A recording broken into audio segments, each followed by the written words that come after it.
This is an update to a story we brought you last week. We now have the video. A woman was inside of a police car. The police decided to park the car on a train track. We now have the video of that horrific outcome. Here it is.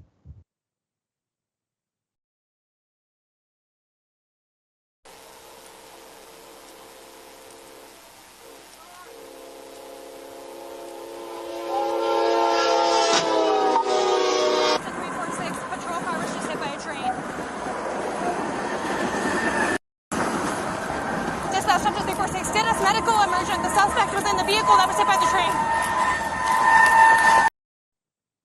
Let's put up the picture of this young lady. This is so sad.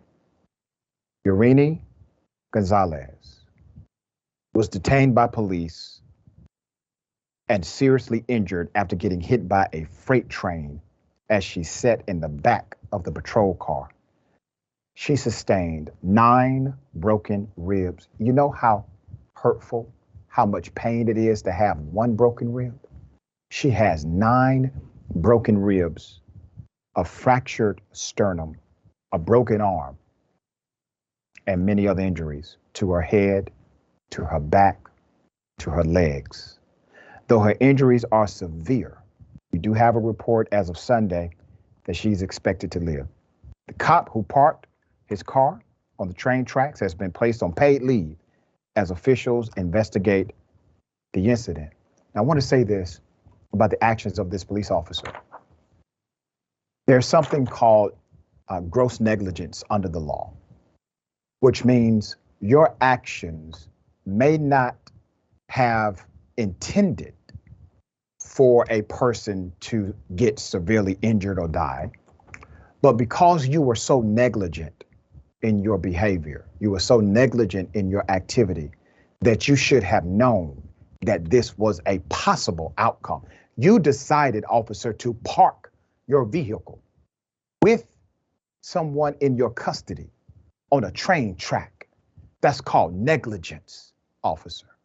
That is criminal negligence, which takes away the prerequisite of mens rea, meaning you do not have to form criminal intent for us to criminally prosecute you in the United States of America. If you did not have that uniform on, I guarantee you, if any other citizen would have done this, they would be in jail that same day, facing an involuntary manslaughter charge, a criminally negligent homicide, or something else, if this young lady died, all right? Thankfully, she will be, she's expected to not die. She's expected to be okay with significant and severe injury. The young woman has now secured an attorney. This is what I said on day one, lawyer up, who said his client was frantically trying to escape the vehicle. She was frantically trying to escape, trying to get out. Personal injury lawyer Paul Wilkerson told 9 News in an interview. Of course, the doors were locked, he continued. She's definitely upset about what happened. She doesn't understand why she was left in the car. She was yelling to get their attention and could see the train coming. Imagine her fear.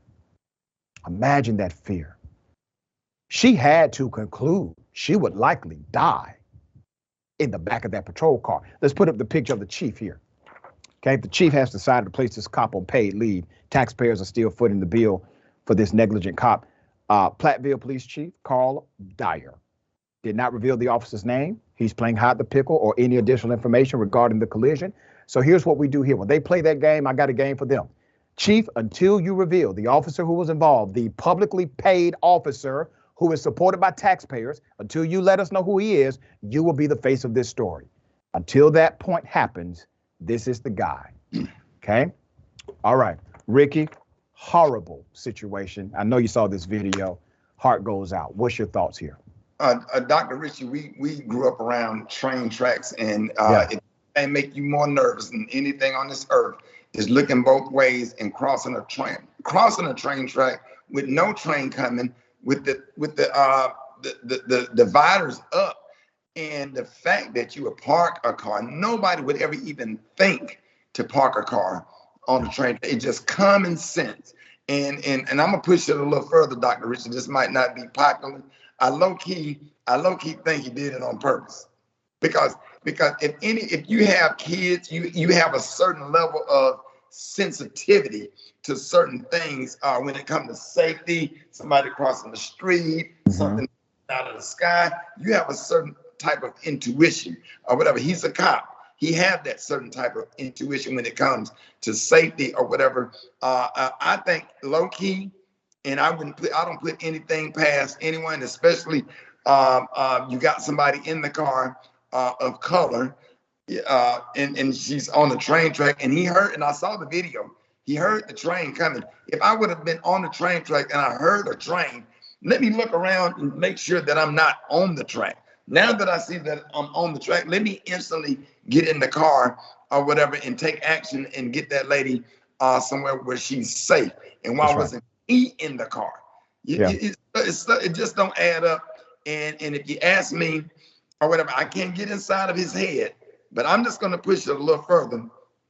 Maybe he intentionally. That's just me. And I'm sorry. I apologize. Those are just my thoughts. Brother, I'm there.